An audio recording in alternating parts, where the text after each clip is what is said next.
So, you killed Morello. That must have felt good, huh? We celebrated. Salieri was thrilled, of course. We ran the whole town, practically, and there seemed to be an end to the bloodshed. For a while, I felt like a king, until I came to a realization. If a regular guy like me could kill the most powerful man in the city, what good was all his power? Hell, if he hadn't been so powerful, he'd probably still be alive. It seemed to me that no matter how strong someone was, there was always somebody stronger to take them out. So where did that intuitive thought take you? Greediness is bullshit. When you have no money, you think that a few bucks a month will be enough. Then you realize that it wouldn't be bad to have a nice car. You'd get a great job in some high-up position, but in actuality, you're thinking about going higher. Before you know it, you want to be the President of the United States, and you want to win the war against the Germans. Luckily, that won't happen. Plus, the whole strategy of watching other people's backs has one basic flaw. The whole time you have to watch your own back, in case someone else has the same idea. So I thought to myself that maybe I ought to change my priorities a little. Great Bible story. Laugh it up.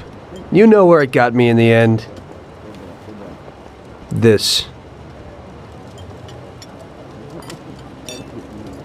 Who is it? It's from 1920. The old man is Don Pepone. The two younger ones are Salieri and Morello. This photo convinced me that this kind of life is poisonous.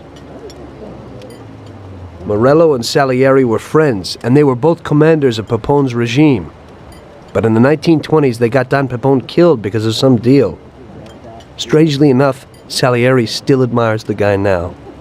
Afterward, they divided up the city, and each ruled their own part of it. But they started to compete with each other. I ended up being Salieri's instrument of death to kill his best friend, to save him from looking Morello in the eye. It occurred to me that my friends and the people I loved were the same.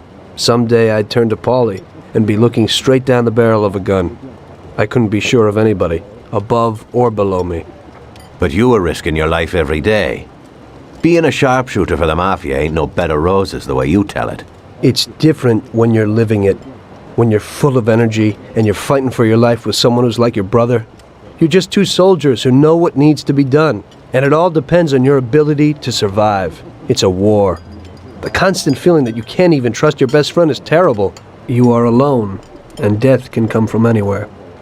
I'd lie awake at night wondering if the joke my best friend told me was really just a joke, or if I should get prepared for my own execution.